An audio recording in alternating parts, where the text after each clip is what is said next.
tugobera ku .com media Uganda nkwaniriza n'enkwebaza we bali kutugoberera tuli ku YouTube ku TikTok tukuleetera ensonga ez'enjawulo nze munasingo na mirimo Mary olwaliro tulina omukulu eyavuganyako ku ntebe ennene eya Kawempe North omukulu Luwemba Luswa ntegeddeko nti ate kati president sebo oyagala kuwamba kibiina president tumanyi omu babiri waliwo afuga eggwanga waliwo n'oweekavule munasingo nkulamusizaako nnyo njagala kwowola bannayuganda bonna abangoberera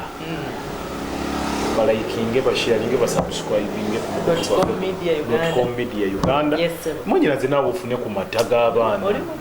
ufune otandika ofuna kasente ku YouTube emirimu gitambule nsanyusa okulaba nsanyukidde nange nkwaniriza nnyo ku office y'aba independence ba independence be batya independence mubaira wena kifaananyi kya mukulembeze wa ggwanga ekifaananyi kya mukulembeze w'eggwanga anytime kijja aliwa yenna president waliwo eyawangula n'atalayira andi kakati president we Kaguta Museveni ekifaananyi kye kijja kuba ffe aba independent n'ekyo wekitiibwa Kyagulanyi naye era kiraba nakyo kijja yes tulina okusigala nga tutambuza neyanza nnyo okunkyalirako wano nze Luwemba Luswa Muhammad eyavuganyako ku ntebe ya Kawempe North era adda mu kalulu ka 2026 nkomawo ku kadi yaki ndi independent toyina ludda ebintu ebikwatagana n'ekibiina mwanyinazi zonna binaabidde akatambaala ebintu ebikwatagana n'ekibiina kati nze nasazeewo kuvuga politics wanga ni independent abantu ba independent abasinga abatasalawo bawa opposition oba waludda luli mu bunyinza kimujjako endowooza ye Mwami Museveni tabanga yakuwadde ekyojja mu miro Mwami Museveni tasobola kugula bantu nga nze Luwemba muguzaaki era eyo ndowooza yo mwannyinazi era olina endowooza yo ovuiki njiwa ekitiibwa naye kyenkugamba Mwami Museveni kiki kyomuguza Mwami Museveni musuubuzi kiki kyomuguza naye ng'olina bageto yuti abantu abakulonda bonna e Kawempe singa oba bakuŋŋaanyiza era obaako nekyo sisuubira nti nina kyenyinza okuguza Mwami Museveni twakoma okulaba ng'oli wa Nuupu yes nali wa Nuupu naye oluvannyuma lw'okwesimbawo independent ekibiina nekinnaabira mu maaso nekiŋŋamba sikyali memba wa kibiina wewaggula etteeka lyafuluma ovuuki nabo munnaye tosobola kubanenya era nze sisobola kukukeera nyo kumakyanenyo ekibiina kya Nuupu tilwaki kingobye mu kibiina nze Luwemba nga nkyayina ebigere Luwemba nga nkyayina emikono Luwemba nga nkyayina omumwa ogusobola okwogera kati lwaki ate mba nzigibwako right yange ey'okukola ki Nuupu ani yagoba ekibiina kyonna kyangoba bayimirira ku geti ne bagamba toyingira Kavule ekibiina kyonna kyangoba kasita bagamba kasita omuntu yajja independent nga Luwemba takyali memba wakyo takyali memba wa Nuupu naye saagala kudiscussingako nnyo nsonga ezo kuba ate nina ekirala ekiri ku table the association egatta ba independents bonna mu ggwanga mwendinga president oyagala kukola kikyo lwaki mwanyinaze twavuddeyo n'enkola eno enkola eno twagala okulaba nga ba independents beegatta tulaba leero bill ereeteddwa mu parliament UPDF amendment bill ya 2025 awe tubadde tulaga ba independents obalabye luddaki awe tubadde tulaga ekikolwa mwanyinaze ekikolwa ekikoleddwa ababaka ba parliament olunaku olwaleero nze ku lwange mu ndowooza yange nze ndowooza nti Katemba ono yandikomye Katemba okuva ku sayidi kubanga mu kuludda oluvuganya gavumenti bwe tuba nga tukyali mu Katemba oyo tetulina nsonga ze tuyinza kugusa mu parliament okulaga obutali bumativu ne bafuluma kubadde kulabika kati gw'omanyi otya nti ne mu numbers ezirimu NRM nazo zandiwagidde okitegeera so oludda oluvuganya gavumenti bw'abeera nga yatudde akawungezi k'eggulu n'ategeeza n'ayita caucus ey'abaka ba parliament aba opposition bw'abayita n'abategeeza nti this time round tetugenda kwekandagga twekandaze ekimala tewali kyetulaga kuki tewali bivaamu gayita kalwanja tutuula wali ne tubikula cross pa cross kawaayiro ku kawaayiro ne tukajje ne tulaga nti abantu baffe bano betukiikirira kino kye bagambye. In fact mu bbago lino mbadde nsuubirayo okukola consultative meetings either online oba mu ngeri yonna ng'aboludde obuvuganya tewabaddewo obudde bubawadde tewabaddewo obudde tugende mpola obadde osuubira nti ba MP ku ludda oluvuganya bajja kuteekawo platforms mwe bafunira ebirowoozo by'abantu regarding this matter ene biru eriwo ku house olwaleero birowoozo by'abantu mubigathalinze mutya bw'obeera ng'oli mubaka wa parliament olwaleero nga tosobodde consultinga then kati awo oba ogenda kutwalayo ebirowoozo by'abantu bw'oba wafunye obudde obuconsultinga gwe abalonzi bo bagambye eki bagambye fuluma bw'ofuluma ne litayita babadde tebayesiba mativu n'ebbanga eryaweereddwa okufuna endowooza z'abantu ku committee stage bagamba lipapiziddwa etteeka lino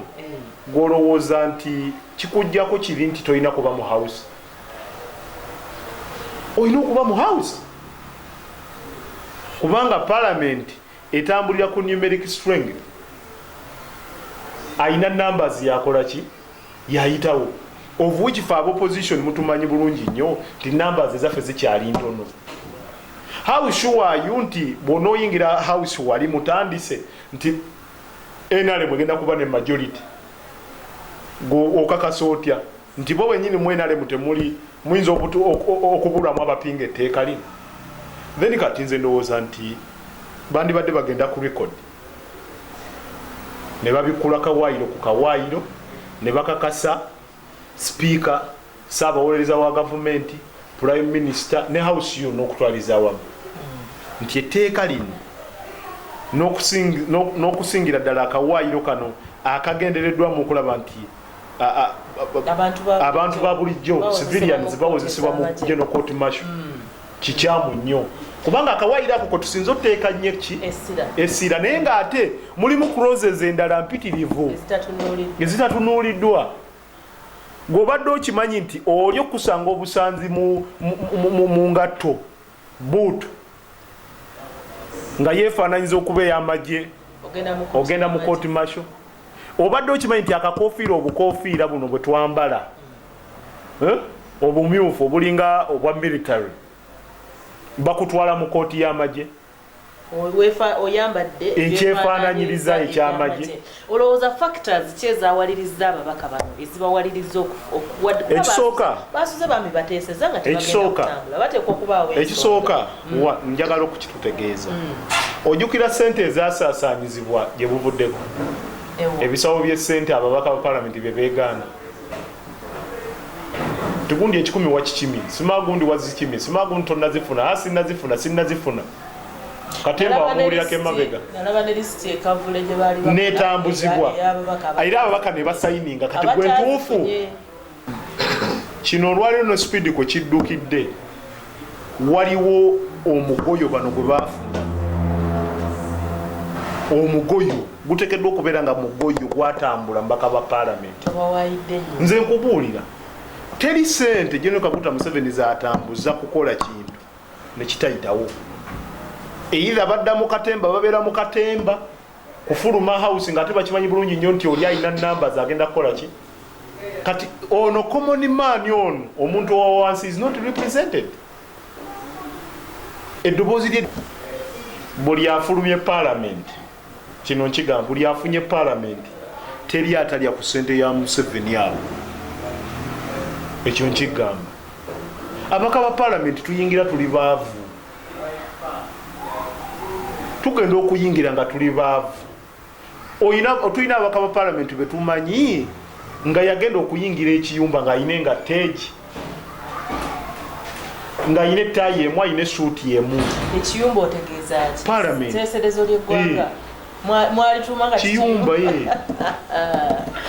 era munabyabufuzi abeera eyo babiyita biyumba bamukiyita kiyumba ng'ebyabakadaama. Aha. Lwaki twatuukawo ddi awo ate? Andi kakati ekiyumba luba lulimi lwaffe lwa bannabyabufuzi. Era oli agamba tuyinza omwaka guno oba kisanja kijja nyingira ekiyumba ekyo. Anti ye house. Kati eba tekyali serious bwendaba. Eba kyali serious Anti kakati abagikoleramu.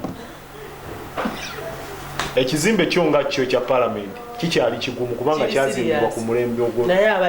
Naye abakirimu batali serious. Abafudde okubeera nti bali ani serious yenyewe ne Kaguta Museveni. Kubanga kyayagala kyonna kisobola okuyitawo.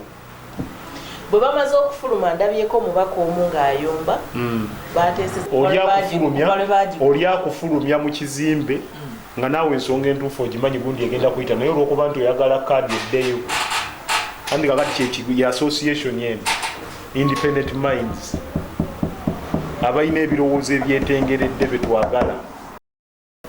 kubanga omubaka omulamba bw'abeera nga mwamusindika naye omuntu n'agamba nti afuluma naye n'afuluma ate nga nkugambye lirina okuyita. Kino kiraga mwanyinaze ababaka twetaaga okuyingiza ababaka abatali batiitiizi mu parliament. Ababaka abalina independent mind nga bwetukuyesa abayimirira ne bagamba no nsonga eri bweti ne bweti kino kirina kukolebwa bwekiti ne bwekiti naye olwokuba nti twandibafunye naye olwokuba kitu kidogo babayo naye nga tebayinaayo ababaka batambulira ku ddiiru. Zino sente zetuwulira simala miliyoni 5 ez'ababaka ba parliament simala buli mwezi simala biki omubaka atuukayo n'afuna looni. Batugambye bannamateeka batuzizzaamu amaanyi nti ebbago ne bwe liba liyise ne lifuuka etteeka waliwo omwaganya gw'okugenda n'ojulira mu kkooti etaputa ssemateeka n'okubayo etteeka eryo n'ogaa nti sikkiriziganya wabaawo engeri yes omwaganya ogwo weguli naye ate bano baafulumye oba nga beetegekedde omwaganya ogwo weguli naye ate parliament gye mufulumye eri captured by General Kaguta Museveni. Parliament as